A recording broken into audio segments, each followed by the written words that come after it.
नमस्कार, मेरा नाम ज्ञानेश्वर है और आपने देखना शुरू किया है लाइव सिटी। मेरे साथ रोज की तरह दिल्ली से जुड़ रहे हैं देश के जाने माने सीनियर जर्नलिस्ट अजीत द्विवेदी जी। अजीत जी, तिरहुत विधान परिषद उपचुनाव स्नातक निर्वाचन क्षेत्र का मतलब ग्रेजुएट कंस्टिट्यूएंसी, और यह दिखती हुई थी देवेश चंद्र ठाकुर के सांसद बनने के कारण। लेकिन जो नतीजा आया है वह तो सभी को सावधान करने वाला है और यह भी बता रहा है कि बिहार में धुआं तो है। और यह धुआं किस रूप में है, देखिए नतीजा क्या है। बंशीधर ब्रजवासी शिक्षक नेता, बर्खास्त शिक्षक नेता चुनाव जीत गए हैं और बाकी सारे धुरंधर, चाहे जनता दल यूनाइटेड के अभिषेक शाह हो, हम जनता दल यूनाइटेड ही सिर्फ क्यों कहें, हम भारतीय जनता पार्टी कहते हैं, हम राष्ट्रीय लोक मोर्चा कहते हैं, हम चिराग लोजपा कहते हैं और साथ में हम पार्टी कहते हैं, तो अभिषेक झा चुनाव हार गए, गोपी किशन आरजेडी के उम्मीदवार चुनाव हार गए और प्रशांत किशोर के डॉक्टर विनायक गौतम वे भी चुनाव हार गए। और जिस तरीके से प्रथम वरीयता के मतों की गिनती में पहले ही चक्र से शिक्षक नेता बंशीधर ब्रजवासी ने बढ़त बना ली थी, प्रथम वरीयता के मतों की गिनती से नतीजे नहीं आए, लेकिन जो बढ़त दिखी थी वह सबको, वह कहते हैं ना, सन्नाटे को चीर देने जैसी थी कि ये क्या हुआ।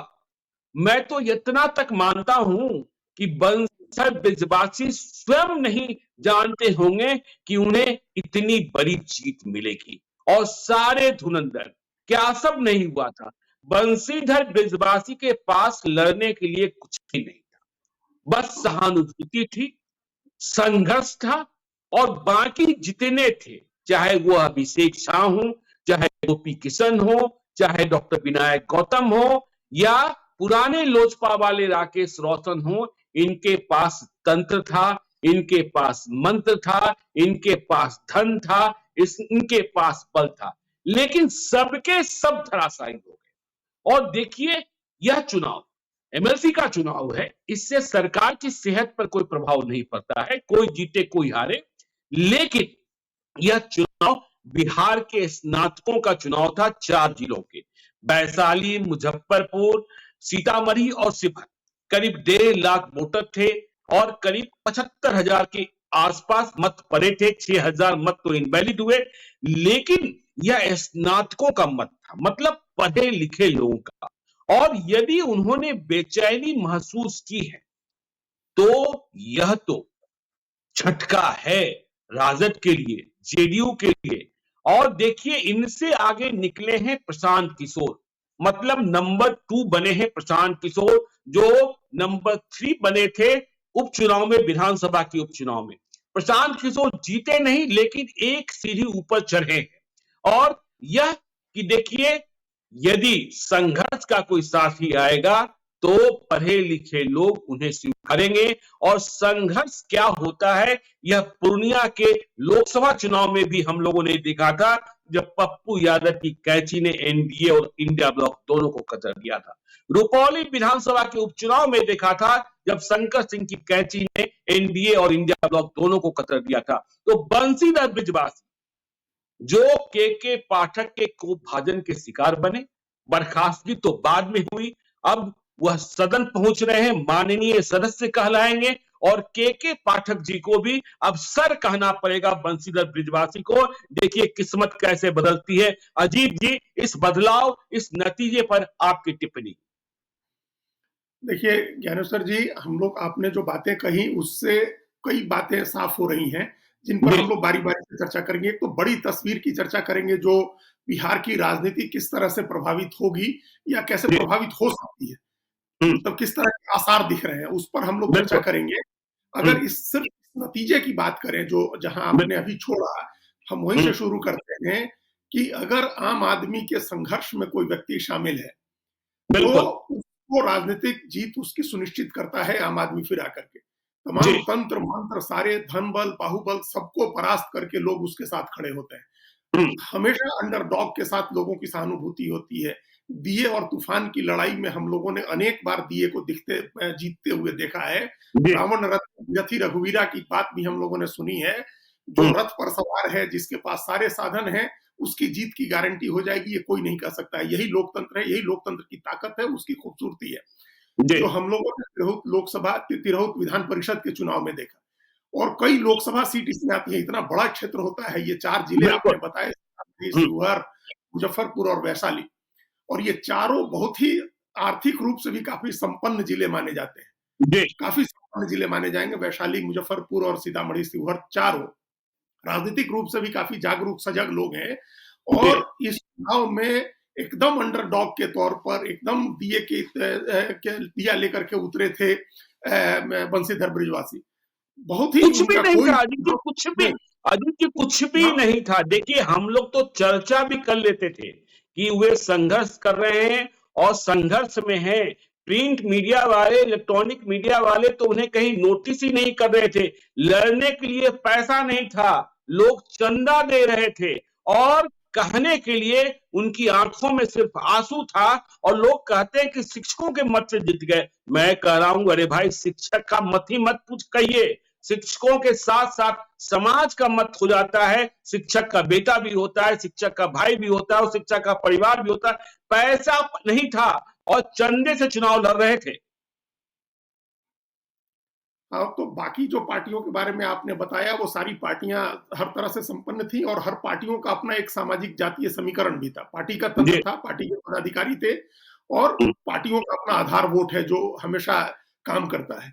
इसके बावजूद बंशीधर ब्रिजवासी चुनाव जीते, तो इसका मतलब है कि पार्टियों का जो सामाजिक आधार था, जो समीकरण जी। आपने जिस तरह से एनडीए की पांचों पार्टियों के नाम बताए, वैसे ही आरजेडी के साथ भी 3 पार्टियां हैं, 4 पार्टियां लेफ्ट की बिल्कुल। जोड़ लें तो लेफ्ट की पार्टियां हम्म, हैं। इनमें से किसी का सामाजिक समीकरण भी काम नहीं आया, किसी के संसाधन और प्रबंधन भी काम नहीं आया। और बंशीधर ब्रिजवासी को आपने ठीक कहा, हम लोग जब अभी छात्रों के बारे में चर्चा कर रहे थे बीपीएससी हम्म, के, हम लोगों ने यही चर्चा की थी कि सिर्फ एक छात्र उसमें शामिल नहीं होता, उस छात्र का पूरा बिल्कुल। परिवार शामिल होता है, उसके माता जी। पिता, उसके भाई बहन सब शामिल होते हैं। तो इसी तरह से अगर एक शिक्षक का संघर्ष था, तो उस शिक्षकों का पूरा परिवार, उसका पूरा इकोसिस्टम जो होता है, वो इसमें शामिल था। और जैसा जी। आपने कहा कि इनके खिलाफ जो एसीएस थे, एडिशनल चीफ सेक्रेटरी, उनके साथ इनकी नाराजगी हुई, इनको बाद में बर्खास्त किया गया और ये हम्म, संघर्ष करने के लिए ये अपना वही संघर्ष लेकर के जनता के बीच गए, जिससे इनके प्रति सहानुभूति बनी। लेकिन सिर्फ सहानुभूति हासिल नहीं की इन्होंने, ये नहीं कहा जाकर के कि हमको बर्खास्त कर दिया गया है तो बिल्कुल। हमारी मदद करें। इन्होंने हम्म, कहा कि हम आपकी लड़ाई लड़ेंगे, हमारे साथ जो जी। हुआ है, हम्म, हमने जो मोर्चा खोला था सत्ता के खिलाफ, व्यवस्था के खिलाफ, उसके उसके का पनिशमेंट हमको मिला है, उसकी सजा हमको मिली है। आप जी। लोगों को ऐसी सजा न मिले, ये लड़ाई हम लड़ेंगे। तो ये हम्म, कह के हमने फिर जब पिछली बार जब हम लोग चर्चा कर रहे थे और आपने कहा कि 3-4 जो पार्टी के कैंडिडेट हैं, उसके अलावा कई निर्दलीय हैं जो मजबूत हैं। आपने कहा कि बिल्कुल। 5 कोणीय लड़ाई है, हमको ध्यान है जो हम्म, आप ही ने कहा, बाकी जगह बिल्कुल। तो कहीं कोई 5 कोणीय लड़ाई, 4 कोणीय भी नहीं बता रहा था। माना जा रहा था कि ज़्यादा से ज़्यादा जेडीयू और चंद्रसुराज और आरजेडी की लड़ाई हो। जी। लेकिन आपने कहा कि 5 कोणीय लड़ाई है, क्योंकि 5 कम से कम 5 तो बड़े मजबूत कैंडिडेट हैं। वैसे 17 बिल्कुल। कैंडिडेट, तो हम्म, उसमें उनके इन 5 उम्मीदवारों के बीच में 5 कोणीय लड़ाई में भी सबसे कमज़ोर थे और ये बाकी लोगों के मुकाबले इस आधार पर चुनाव लड़ रहे थे कि हम आपका सम्मान वापस दिलाएँगे। बहुत जी। छोटी-सी बात उन्होंने कही, जब आपने कहा 5 कोणीय लड़ाई है, तो हमारी दिलचस्पी थी। हमने चूँकि हमारे जिले से लगता हुआ जिला है और देवेश चंद जी। ठाकुर एमपी थे, एमपी हुए हैं, तो उनके इस्तीफे से सीट खाली हुई है। तो हम्म, दिलचस्पी के तौर पर हमने सर्च किया, तो ये पता चला कि ये बहुत छोटी-छोटी बातों को मुद्दा बनाया ब्रिजवासी ने। उन्होंने कहा कि आई कार्ड नहीं मिलता शिक्षकों को। अब बताइए, आई हम्म, कार्ड नहीं मिलना क्या मतलब, ये कोई बड़ी बात नहीं है। लेकिन शिक्षकों को लगा कि ये हमारी जो छोटी-छोटी बातें हैं, उनकी लड़ाई ये लड़ेगा। अगर हम इनको बिल्कुल। भेजते हैं सदन में, तो ये हम्म, हमारी छोटी-छोटी लड़ाइयाँ लड़ेंगे और हमारी बात पहुँचाने में दिक्कत नहीं होगी। तो ये ठीक, इन्होंने ये भी दावा किया, हमने वही में देखा कि इन्होंने दावा किया था कि हमारे साथ 60,000 शिक्षक हैं। तो जी। 60,000 शिक्षक का साथ में होना अपने आप में एक बड़ी ताकत हो जाती है। हम्म, इसका एक निष्कर्ष तो ये भी है कि एक कम्युनिटी के तौर पर, एक कॉन्स्टिट्यूएंसी के तौर पर शिक्षकों की एक बहुत ही मजबूत कॉन्स्टिट्यूएंसी इमर्ज कर गई है। अब ये जो बिल्कुल। है, ऐसा पहले सरकारी कर्मचारियों का एक समूह माना ही जाता था कि सरकारी कर्मचारियों की कोई जाति नहीं होती है, उनकी अपनी हम्म, जाति है कि वो सरकारी कर्मचारी हैं और वो उसी पार्टी को वोट करते हैं जो पार्टी उनके हितों का ध्यान रखती है, उनकी वेतन जी। बढ़ोतरी, उनकी पेंशन, उनके भत्तों की व्यवस्था, उनके लिए महंगाई भत्ता, ये सब चीजें जो बेहतर देखती है उसी के साथ वो लोग जाते हैं। तो उसी बिल्कुल तरह से शिक्षकों की भी अब लग रहा है कि एक जाति से ऊपर उठ करके शिक्षक एक कम्युनिटी के तौर पर, एक कॉन्स्टिट्यूएंसी के तौर पर इमर्ज कर गए, और वो पूरी ताकत के साथ खड़े थे ब्रिजवासी के साथ कि ये हमारी बात करेंगे, हमारी लड़ाई लड़ेंगे। बाकी लोग ट्रेडिशनल पॉलिटिकल सिद्धांतों के आधार पर लड़ रहे थे, जो पारंपरिक तरीका है उस आधार पर आप लड़ रहे थे चुनाव। ये नई चीज थी, ये संघर्ष की बात थी, और शिक्षकों के बीच का कोई अपना आदमी था। बिल्कुल। तो स्नातक के क्षेत्र के स्नातक लोगों ने, उसमें शिक्षक भी शामिल होंगे, उन लोगों ने बंशीधर ब्रिजवासी को जिता दिया। और एक बात और समझ में आई अजीत जी, बिहार एक बात और समझ में आई। देखिए, उपचुनाव के दौरान, विधानसभा के उपचुनाव के दौरान प्रशांत किशोर तरारी और बेलागंज में कहते सुने गए थे कि देखिए, नोट पर बिकिएगा तो क्या होगा, तो नोट ले लीजिएगा, वोट अपने बच्चे को देखकर दीजिएगा। तो देखिए, यह बात चरितार्थ हो गई तिरहुत में। बंशीधर ब्रिजवासी के पास देने के लिए कुछ नहीं था, लेकिन इसमें वोटर कौन है यह वोटर बनाने वाला ही जानता है। तो वोटर को पहुंचाया अभिषेक झा ने, गोपी किशन ने, विनायक गौतम ने बूथ तक, लेकिन लोगों ने वोट कर दिया बंशीधर ब्रिजवासी को। तो बनाया किसी ने, पहुंचाया किसी ने, लेकिन वोट मिला किसी और को। तो यह लोकतंत्र की खूबसूरती है। बिल्कुल, और यही बात हम हमेशा कहते हैं कि जनता को, मतदाता को कभी मूर्ख नहीं समझना चाहिए। ये नेता हमेशा समझते हैं कि हम मूर्ख बना लेंगे जनता को, लेकिन जनता मूर्खता में किसी को वोट नहीं देती है। जनता अपनी समझदारी से चुनती है किसी को भी, जिसको भी चुनती है। इसलिए जनता जिसको चुनती है, हम कभी उसके ऊपर सवाल नहीं उठाते हैं। उसको बहुत सारे लोग कहते हैं कि ये गलत चयन हो गया, लेकिन गलत नहीं, जनता अपने हिसाब से बेहतर ही चुनती है। वो आदमी गलत हो जाए तो अलग चीज है। अभी भी जनता ने जो चुना, मतदाताओं ने जो चुना, उन्होंने तो अपने हित को ध्यान में रख के एक अच्छा आदमी चुना है। अब ये अच्छा आदमी आगे काम ठीक से नहीं करे तो उसमें जनता का कोई दोष नहीं होगा। जनता ने तो ठीक ही आदमी चुना है। तो ये भी एक इसमें साबित कर रही है जनता बार बार कि उसको चुनना है, जिसको उसको चुनना है, वो इससे प्रभावित नहीं होगी कि किसका कैंपेन बहुत बढ़िया रहा, किसने बहुत पैसे खर्च किए, किसने पैसे बांटे। उसको जिसको देना है वोट, वो उसको वोट देगा। तो ये बंशीधर ब्रिजवासी की जीत का एक संकेत है, एक संदेश है। अब 2-3 बातें ज्ञानेश्वर जी, हमको कुछ बड़ी बातें इसमें से इमर्ज करके आई हैं, तो हमको लगता है कि उस पर चर्चा होनी चाहिए। आपने जिन बातों शुरू में चर्चा की कि बिहार क्या, अब ये हम लोग माने, जो हम लोग बार बार कहते रहे हैं कि किसी बदलाव के लिए खतबदाहट में है, किसी बदलाव की तैयारी में है बिहार। बिल्कुल। तो हम हमेशा इस बात को मानते हैं कि जी हाँ, बिल्कुल बिहार बदलाव की तैयारी में है। लोगों के मन में बदलाव की इच्छा है, बदलाव की चाह। बिल्कुल बिल्कुल बिल्कुल, विकल्प खोज रहा है। हाँ, लोग विकल्प खोज रहे हैं। और ये इसलिए है क्योंकि 35 साल हो गए, जो हमने पहले भी कहा है कि मतलब अब पीढ़ हिमालय पर्वत सी हो गई है, इसको पिघलना चाहिए, तो दुष्यंत कुमार ने कहा था। तो 15 साल एक व्यक्ति का, फिर 20 साल एक व्यक्ति का शासन देख लिया है लोगों ने। पहले नहीं था, जब लालू यादव के पहले टर्म में ही, जब नीतीश कुमार आए थे लड़ने 1995 में, या आनंद मोहन आए थे पार्टी बना के, तब बदलाव की चाहना नहीं थी लोगों में। तब लोग नहीं चाह रहे थे बदलाव कर दें। इसी तरह से जब 2015 में बीजेपी अपना समीकरण बना करके आई, तब भी लोग नहीं चाहते थे कि नीतीश कुमार को बदल दें। लेकिन हम ये नहीं कह रहे कि अभी सारे लोग चाह रहे हैं कि हम नीतीश कुमार को बदल दें, लेकिन अगर कोई बेहतर विकल्प मिलता है तो लोग बदलाव के लिए तैयार हैं। अब वो स्थिति आ गई है, और यह स्थिति लाने में परिस्थितियों का हाथ है। जो परिस्थितियां 35 साल में डेवलप हुई हैं, बिहार में दिखी हैं, और उन परिस्थितियों की ओर लोगों का ध्यान मोड़ने में प्रशांत किशोर का हाथ है।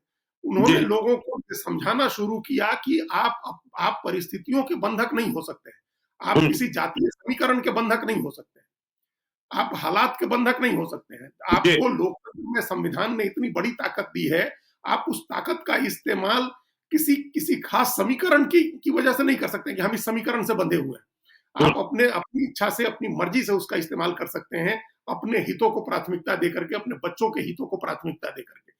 तो अब ऐसा लग रहा है कि उसका असर दिखना शुरू हो गया। जो प्रशांत किशोर ने 2 साल मेहनत की है, पदयात्रा की है, जो नैरेटिव सेट किया है अपने साधनों के दम पर, अपनी मेहनत के दम पर, उसका लाभ अब जिसको मिले, उसका लाभ उनको नहीं मिल सका, खुद को नहीं मिल सका। लेकिन आप नहीं, देखिए, लाभ नहीं मिला। यहाँ भी एक बात कह दें, देखिए, बंशीधर ब्रिजवासी पहले जनसुराज से ही जुड़े थे और टिकट के लिए गए भी थे, लेकिन पता नहीं कहां प्रशांत किशोर से रणनीतिक चूक हुई। प्रशांत किशोर जमीनी हकीकत को नहीं समझ पाए, जमीन के भीतर जो धुआं था वह नहीं समझ पाए। तो बंशीधर बृजवासी तो पहले बदलाव के लिए प्रशांत किशोर के साथ ही चलने को तैयार हुए थे, लेकिन प्रशांत किशोर से चूक हो गई उम्मीदवार के चयन में। और देखिए, पता नहीं यह 4 विधानसभा क्षेत्रों के उपचुनाव में जो मिली हार थी, उसके कारण हताशा था कि वह कुछ नया करने के लिए दांव लगाने को तैयार नहीं थे किसी नए उम्मीदवार को लेकर।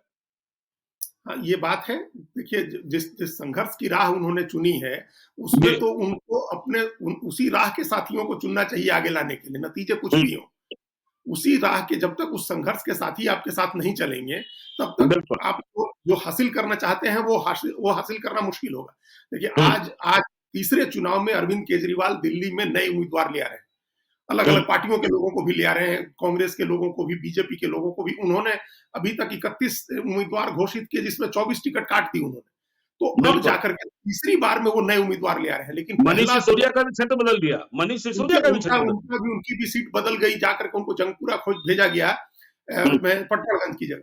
तो वो, लेकिन पहला, दूसरा, तीसरा चुनाव उन्होंने अपने उन्हीं संघर्ष के साथियों के साथ लड़ा जो रामलीला मैदान में अन्ना हजारे के आंदोलन में शामिल थे, या जो बेचैनी का हिस्सा थे। इस बेचैनी का कि देश में बहुत भ्रष्टाचार बढ़ गया है और ये बदलाव होना चाहिए है, जिन लोगों के अंदर बेचैनी दिखी, उन्हीं के साथ उन्होंने राजनीति शुरू की थी। बिल्कुल। तो ये बात ध्यान रखना चाहिए है। प्रशांत किशोर को भी एक मैसेज मिला है कि फिर भी इसके बावजूद उनके नाम की इतनी ताकत है, उनके नाम का इतना प्रभाव है, उन्होंने जो उम्मीदवार चुना उसका इतना प्रभाव कि उनका उम्मीदवार दूसरे स्थान पर है। लेकिन अगर वो संघर्ष के साथी का चुनाव करते तो चुनाव जीत जाते, और जो हताशा आप कह रहे हैं कि उपचुनाव से हासिल हुई थी, विधानसभा चुनाव में मिली थी, आप उससे उबर सकते थे। बिल्कुल, आप उससे उबर सकते थे, उसे ओवरकम कर सकते थे। तो ये एक संदेश उनके लिए भी है कि संघर्ष का जो साथी है, आप उसको लेकर के चलिए, उन्हीं लोगों की तलाश करिए। देखिए, आगे के चुनाव के लिए ये सब आदमी कह रहा है कि अगले चुनाव में प्रशांत किशोर को बहुत अच्छे उम्मीदवार मिल जाएंगे। अच्छे उम्मीदवार इसलिए मिल जाएंगे क्योंकि 2 गठबंधन का आमने-सामने का चुनाव होगा, और हर गठबंधन के पास 2-2, 3-3 अच्छे उम्मीदवार होते हैं। अब उसमें से आपको चुनना है कि सबसे अच्छा कौन है आपके लिए। तो अच्छे उम्मीदवार आपको मिल जाएंगे, लेकिन आप अगर इस तरह से मिस करेंगे, इस तरह से मिसकैलकुलेट करेंगे, तो फिर राह मुश्किल हो जाएगी। ये एक संदेश तो उनके लिए है। और बाकी पार्टियों के लिए अब ये एक बड़ा मैसेज है ज्ञानेश्वर जी, कि आपको अपना ट्रेडिशनल पॉलिटिकल थिंकिंग जो है उसको छोड़ करके और नई रियलिटी को एक्सेप्ट करना होगा। नई रियलिटी ये है कि जनता में बेचैनी है। नई रियलिटी ये है कि लोग बदलाव चाहते हैं, लोग उबे हुए हैं। नई रियलिटी ये है कि कास्ट से इतर नई कॉन्स्टिट्यूएंसी इमर्ज कर रही है, चाहे वो महिला की हो, चाहे वो यूथ की हो, चाहे वो शिक्षक की हो, सरकारी कर्मचारी की हो। नई सोशल रियलिटी इमर्ज कर रही है, उसको आपको समझना होगा, उसके हिसाब से अपनी रणनीति बनानी होगी। आप ट्रेडिशनल जातीय समीकरण में उलझे रहेंगे तो ये हाल हो जाएगा जो अभी हो जाएगा। हो गई दोनों पार्टियां, दोनों बड़े गठबंधन जिनको विधानसभा का चुनाव आमने सामने लड़ना है, वो दोनों तीसरे और चौथे स्थान पर रहे। तो ये इस बात को भी समझना होगा ना अजीत जी। देखिए, अब ये स्नातकों का चुनाव था, या तो वह रोजगार वाले थे या बेरोजगार वाले थे, और बिहार में रोजगार को ही लेकर सबसे अधिक बहस चल रही है। नीतीश कुमार कह रहे हैं रोजगार मतलब नीतीश कुमार, तेजस्वी यादव कह रहे हैं कि जब हम सरकार में आए तभी नौकरियों की बहार आई। तो देखिए, जनता ने दोनों को नकार दिया। और बंशीधर बृजवासी को कि देखिए, आपके जो कदम है वह परफेक्ट नहीं है। और देखिए, जो दोनों गठबंधन है ना, मुझे ऐसा लगता है, आपकी टिप्पणी और ज्यादा असरदार होगी, कि ये चाहते हैं कोई नया विकल्प ना आए, हम दोनों आपस में लड़ते रहे। और नीतीश कुमार जानते हैं कि देखिए, तेजस्वी यादव से मुकाबला होगा तो हम जीत जाएंगे, और तेजस्वी यादव को भी पता है कि यदि नीतीश को छोड़कर कोई और मुकाबले में आएगा तो फिर क्या होगा, भविष्य पता नहीं है।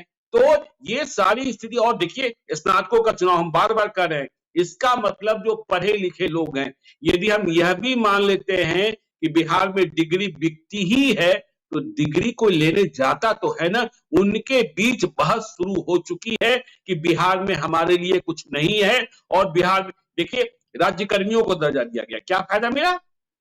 आप इतना परेशान कर, और बार बार बंशीधर बृजवासी रो रहे थे कि देखिए, राज्य कर्मियों का दर्जा मेरे संघर्ष का परिणाम है, आप मुझे चुनाव जितवाइए, हम डोमिसाइल भी लागू कराएंगे। तो यह तो दोनों गठबंधनों के लिए बहुत बड़ा संदेश है। बिल्कुल, आपने ये बात ठीक कही कि अब एक सिर्फ इस बात पर, आप इस आधार पर चुनाव नहीं जीत सकते कि आपने रोजगार दिया, या रोजगार में आपने उनको राज्यकर्मी का दर्जा दिया, उनकी स्थितियां बेहतर की, उनके सेवा की शर्तें बेहतर की, उनको सम्मानजनक स्थिति दी। सिर्फ इस आधार पर आप चुनाव नहीं जीतिएगा, क्योंकि ये तमाम शिक्षक तो ऐसे थे जिनको नीतीश कुमार ने ही नियुक्त किया हुआ है। बिल्कुल जिनके संघर्ष की लड़ाई ब्रजवासी लड़ रहे थे, वो तो सब नीतीश कुमार के नियुक्त किए हुए लोग हैं। तो ये जी नहीं मानना चाहिए है कि वो हमेशा या अनंत काल के लिए या हर बार आपके एहसान के तले दबे रहेंगे, या ये मानते रहेंगे कि आपने उनको चुना है तो उनकी जिम्मेदारी है कि वो आपको वोट दें। वो एक अलग अलग कॉन्स्टिट्यूएंसी के तौर पर अब उभर गए हैं, और वो अपना हित आगे का हित देखना चाहेंगे। उसमें आप उनके लिए जी और बेहतर क्या कर सकते हैं, ये देखना होगा। और दूसरी ये बड़ी मार्के की बात आपने कही कि ये दोनों गठबंधन जो है वो तीसरा विकल्प नहीं आने देना चाहते। जिस बिल्कुल तरह से प्रशांत किशोर दोनों के निशाने पर रहते हैं, तेजस्वी के भी, आरजेडी के भी और जेडीयू के भी, उससे एकदम साफ होता है कि एक बेचैनी है कि कोई तीसरा विकल्प ना आए। क्योंकि तीसरा विकल्प अगर आता है कोई नया, देखिए नीतीश कुमार तो तभी तक जीतेंगे जब तक उधर से लालू यादव और तेजस्वी यादव है। नीतीश जी कुमार के सामने अगर कोई उनकी तरह का दूसरा चेहरा आ जाता है, लोग उसको एक्सेप्ट कर लेते हैं, तो फिर नीतीश कुमार की तो कोई यूएसपी नहीं बचेगी। बिल्कुल कामकाज का यूएसपी तो बहुत कम हो गया। हम लोग मान रहे हैं कि कामकाज का यूएसपी लालू यादव से बेहतर है, लेकिन जो हम्म, देश का स्टैंडर्ड है, उसके स्टैंडर्ड से तो बहुत ही खराब है ना ज्ञानेश्वर जी। हम तो जी आज एक रिपोर्ट आई है, आज की रिपोर्ट है कि नेशनल एवरेज है, इस देश में सबसे कम पर कैपिटा पावर की अवेलेबिलिटी बिहार में, सबसे बिल्कुल कम ऊर्जा प्रति व्यक्ति, सबसे कम ऊर्जा बिहार में मिलता है। मतलब अगर आप 22-20 रुपए बिजली दे रहे हैं और तब भी जी पर कैपिटा 350 यूनिट का खर्च है बिहार में, तो इसका मतलब तो कि बहुत ही खराब स्थिति है हमारे यहाँ, आर्थिक स्थिति बहुत ही खराब है। जब बिल्कुल नेशनल एवरेज है 1300 यूनिट का, 1300 हम्म, यूनिट से ज्यादा का नेशनल एवरेज है, और जो पंजाब जहां सबसे ज्यादा खपत है, वहां तो 3500 यूनिट का एवरेज है पर कैपिटा, पर प्रति व्यक्ति 3500 यूनिट की खपत है साल में, जी और हम्म, हमारे यहाँ 300 350 यूनिट की खपत है साल में। इसका मतलब आप अंदाजा लगा लीजिए कि लोगों के घरों में साधारण बिजली के उपकरण भी नहीं है, जी इतना खराब हम लोग का पर कैपिटा अवेलेबिलिटी है बिजली की। तो इस हर पैमाने पर हम लोग सबसे पीछे हैं। इसलिए कामकाज में आप लालू यादव से बेहतर है, लेकिन जो देश जी का अभी राष्ट्रीय औसत है उससे भी बेहतर नहीं है, उससे भी बहुत खराब है। तो अगर कोई दूसरा आदमी आता है तो आप नीतीश कुमार के लिए भी बहुत मुश्किल हो जाएगी। और फिर तेजस्वी यादव के साथ संघर्ष है कि अगर कोई तीसरा आ गया और लोगों ने एक्सेप्ट कर लिया, फिर तो हम्म, जिस तरह से 20 साल संघर्ष करते रहे नीतीश कुमार के साथ के खिलाफ, उसी तरह से 20 साल उसके साथ संघर्ष करें, तब तक तो राजनीति खत्म हो बिल्कुल जाएगी। बिल्कुल फिर बिल्कुल फिर तो खत्म हो जाएगी राजनीति। तो इसलिए ये दोनों पार्टियां, दोनों गठबंधन चाहते हैं कि कोई नया फोर्स इमर्ज नहीं हो, या कोई जी नई ताकत अगर इमर्ज करती है तो वो हमारे साथ अलायंस में आ जाए, हम्म, इधर अलायंस में आ जाए या इधर अलायंस में आ जाए। देखिए इस बीच में पिछले 10-20 साल में जितनी पार्टियां बनी है, चाहे लोक जनशक्ति पार्टी हो, चाहे उपेंद्र कुशवाहा की पार्टी हो, जीतन राम मांझी की पार्टी हो, मुकेश सहनी की पार्टी हो, सब सब पार्टियां किसी न किसी अलायंस में है। कोई स्वतंत्र जी राजनीति करने वाली पार्टी नहीं है, कोई इस बड़े हम्म, पैमाने पर आई ही नहीं। तो अब प्रशांत किशोर आए हैं, ये चुनाव हारने के बाद भी ये इस चुनाव का संकेत है कि उनके लिए स्पेस बन रहा है। बिहार में जी लोगों के मन में उम्मीद, बदलाव की चाहत है, उनके लिए एक स्पेस बन रहा है। अगर दोनों पार्टियों ने अपने को नहीं ठीक किया, या नीतीश कुमार ने, प्रशांत किशोर का मुकाबला हमारा मानना है कि तेजस्वी यादव से कम और नीतीश कुमार से ज्यादा है, क्योंकि वो बिल्कुल नीतीश कुमार के ब्रांड की पॉलिटिक्स कर रहे हैं, उनको चैलेंज जी कर रहे हैं उस पर। हम्म, तो उनके लिए चिंता की बात होगी। अगर उनका वोटर जो एस्पिरेशनल वोटर है, अगर वो हम्म, उनका साथ छोड़ता है, तो फिर लड़ाई दूसरा टर्न ले लेगी बिहार में। तो ये तीनों के लिए जाग जाने का, हमको लगता है ये आखिरी चुनाव है, इसके बाद अब बिहार में कोई उपचुनाव नहीं होगा। तो ये हाँ नहीं अगर कोई खाली भी होती है सीट तो वहां चुनाव नहीं होगा। तो ये आखिरी चुनाव था, और इस चुनाव का संकेत अब लोगों को मिल गया है, हम्म, सभी पार्टियों को मिल गया है। इसके नहीं तो बाद देखिए संकेत तो मिल ही गया अजीत जी, संकेत मिल गया, लेकिन संकेत से कितना सीखते हैं ये राजनीतिक दल, यह भी समझने की बात होगी। क्योंकि देखिए यदि आप विनायक गौतम और ब्रजवासी के मत को जोड़ देंगे तो यह बिल्कुल स्थापित पार्टियों के खिलाफ, जिस बदलाव की बात हम लोग कर रहे हैं, ये दोनों मत जो हैं वह तीसरे विकल्प की ओर ध्यान इंगित कर रहा है। जो हमने प्रारंभ में ही कहा था कि पूर्णिया में कैंची चल गई, रुपौली में कैंची चल गई, तो यह राजनीतिक दलों के लिए, और नीतीश कुमार भी जो आश्वस्त बने बैठे रहते हैं कि नहीं भाई भतीजे के साथ संघर्ष होना है। और देखिए बिहार की राजनीति में कुछ बोल दीजिए, आपको याद होगा कि बिहार विधान परिषद के भीतर नीतीश कुमार ने महिलाओं के प्रजनन पर बोल दिया था, इसके बाद कितना बवाल हुआ था। आज लालू यादव ने कह दिया कि नीतीश कुमार महिला यात्रा में थोड़े जा रहे हैं, आंख सेकने जा रहे हैं। तो बिहार ऐसी ही बातों के लिए और इन्हीं बातों की राजनीति के लिए बदनाम होता है। और चाचा भतीजा इसी में लड़ते रहते हैं, झगड़ते रहते हैं। बिहार की चिंता कहाँ है? देखिए, ये हमने देखा लालू यादव का जो बयान है, वो फिर उन्होंने एक मिसकैलकुलेशन किया है। जी, उनकी पार्टी अभी पिछले कुछ दिनों से ये माहौल बना रही है, जब से महिला संवाद यात्रा की बात आई है, तब से ये माहौल बना रही है कि नीतीश कुमार ने महिलाओं के बारे में कैसी बात कही थी। तो बिल्कुल। उनको लग रहा है कि इससे महिलाओं के में नाराज़गी हो जाएगी नीतीश कुमार के हुँ, प्रति और हम ये जी, बात कह देंगे तो उससे वो असर दुगना हो जाएगा। ये एकदम फिर मिसकैलकुलेशन है। आप महिलाओं को अपमानित कर रहे हैं, आप नीतीश कुमार का इसमें कोई अपमान नहीं कर रहे हैं। आप बिल्कुल। महिलाओं का अपमान कर रहे हैं, आप ये मान रहे हैं, आप ये कहना चाह रहे हैं कि महिलाएँ आँख सेंकने की चीज़ होती हैं। हुँ, उनके बीच जो जाता है, उनके साथ जो संवाद करता है, उनके साथ जो काम करता है, वो महिलाएँ काम नहीं करती हैं, वो आँख सेंकने का के काम में आती हैं पुरुषों के। ये जी, इतना मिसोजिनिस्टिक है, इतना खराब है, ये इतना स्तर से गिरा हुआ बयान है कि इसकी जितनी आलोचना की जाए कम है। ये इस तरह की बातें कम से कम अब नहीं करनी चाहिए उनको, इस उम्र में बिल्कुल। भी नहीं करनी हुँ, चाहिए। तो ये बहुत गलत बात है, बहुत खराब बात है। अब जो अभी हम आगे बात करेंगे मतलब जो जी, संकेतों पर अभी जो चर्चा कर रहे थे, इसमें 2 बातें हमको छोटी-छोटी बातें 2 ध्यान आ गई हैं, ज्ञानेश्वर जी बता हुँ, देनी चाहिए। एक तो आपने कहा कि 5,000 या 6,000 वोट इनवैलिड हुए हैं। जी, तो एक तो हमारे पढ़े-लिखे लोगों पर भी ये बड़ा सवाल है कि बिल्कुल। हमारे कैसे पढ़े-लिखे लोग हैं भाई कि वोट इनवैलिड हो जा रहा है। हुँ, कैसे उनको ट्रेनिंग नहीं दी गई कि वोट कैसे डालते हैं, कैसे मुहर लगाते हैं, कैसे बैलेट मोड़ते हैं या ईवीएम में जी, अगर बटन दबाना है तो कैसे बटन दबाते हैं। वोट कैसे इनवैलिड हो सकता है पढ़े-लिखे हुँ। लोगों का जो मिनिमम स्नातक जिनकी योग्यता है। उस और इसमें यहाँ कायदे से ईवीएम था ही नहीं, बैलेट पेपर था। बैलेट का वही कह रहे हैं कि बैलेट को कैसे मोड़ना है, हमने पहले यही कहा। आपको ये मिनिमम योग्यता ये ग्रेजुएशन वाले हैं। बाकी इसमें एमए बिल्कुल। होंगे, पीएचडी होंगे, एमएससी होंगे, सब पढ़े-लिखे लोग थे और आपका इतनी बड़ी संख्या में वोट इनवैलिड हो गया। जी, तो ये एक चिंता की बात है, एक शिक्षा व्यवस्था और हम लोगों के बाकी या तो ट्रेनिंग की कमी है, किसी को समझाया बताया नहीं गया या कॉमन सेंस की कमी है, ये एक बात हमको कहनी थी। और दूसरी एक रिपोर्ट हमने देखी थी, वो आपने भी देखा होगा उस रिपोर्ट को जी। कि वोटर कैसे बनाया गया था। हाँ, बिल्कुल। मुज़फ्फरपुर के औराई में जो जो कांड खुला था कि एक हुँ, व्यक्ति, एक बूथ, एक जगह पर जहाँ 700 कुछ वोट थे, वहाँ 138 वोटर ऐसे थे जिनके पिताजी का नाम मुन्ना कुमार था। बिल्कुल। 138 वोटर औराई में एक बूथ पर 138 वोटर जिनके पिताजी का नाम मुन्ना कुमार था। इसका मतलब कि सब हुँ, फर्जी वोट बने थे। जी, फर्जी वोट बटे थे और ये खुलासा देर से हुआ।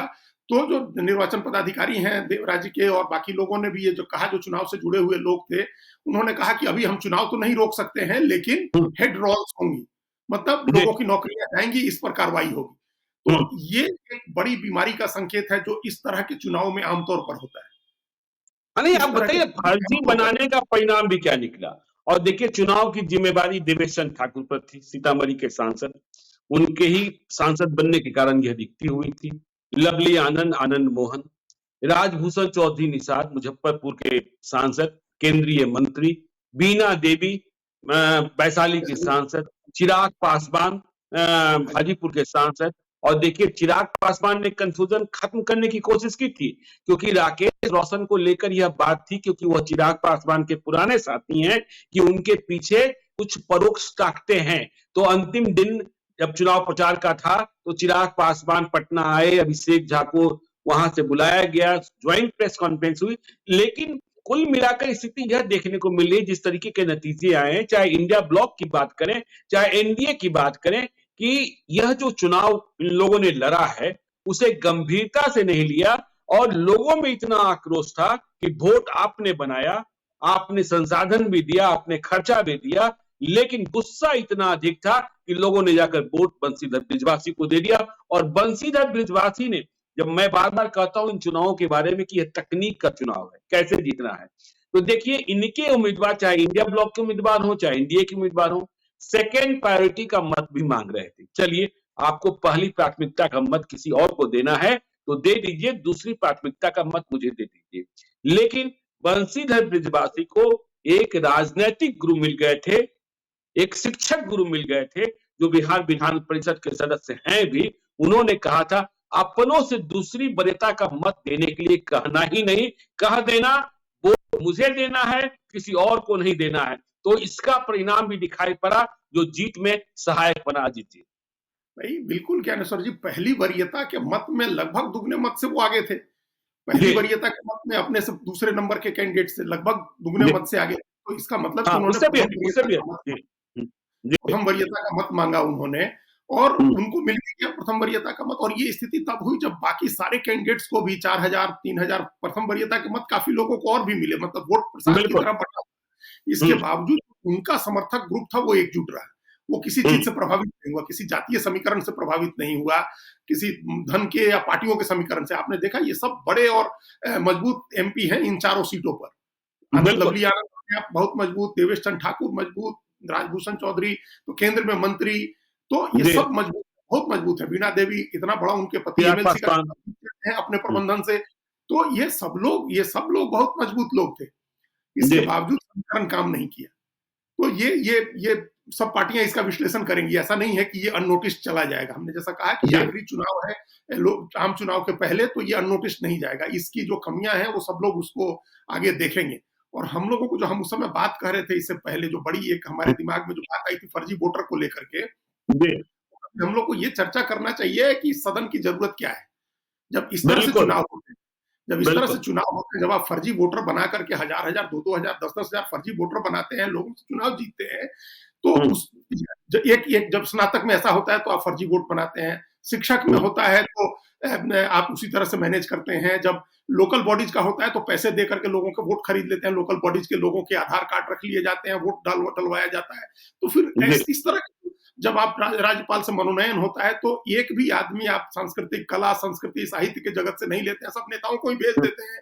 तो इस तरह से सदन का क्या जरूरत है भाई? खत्म कर देना चाहिए। देश के 5 ही राज्यों में है, बाकी राज्यों में नहीं है, तो ऐसा तो है नहीं कि वहां तरक्की नहीं हो रही है। तमिलनाडु में एमएलसी नहीं है तो ऐसा तो है नहीं कि तमिलनाडु तरक्की नहीं कर रहा है। तो खत्म ही कर देना चाहिए। है केरल में नहीं है, तमिलनाडु में नहीं है, इस देश का मैक्सिमम विकसित देशों राज्यों में एमएलसी का नहीं है विधान परिषद। तो क्या जरूरत है जब इस तरह से फर्जीवाड़ा करके ही लोगों को चुनाव लड़ना है और जीतना है? तो चलिए इस पर व्यापक बहस हम लोग करेंगे, किसी दिन संवाद करेंगे। तो देखिए क्या झटका दिया है इंडिया ब्लॉक को और एनडीए को तिरहुत के मतदाताओं ने, स्नातक मतदाताओं ने। और यह इस बात का संकेतक है कि धुआं तो है, लेकिन धुआं जब आग में बदलेगा तो किसे जलाएगा किसे बचाएगा यह देखने की बात होगी। तो आगे भी हम चर्चा जारी रखेंगे। आप देखते रहिए लाइव सिटीज को। यदि अब तक आपने हमारे यूट्यूब चैनल लाइव सिटी को सब्सक्राइब नहीं किया है तो जरूर कर लीजिएगा। और यदि इस वीडियो को आप फेसबुक पेज के माध्यम से देखें तो पेज को लाइक कीजिएगा। हैंडल एक्स पर भी हमें फॉलो कीजिए। धन्यवाद।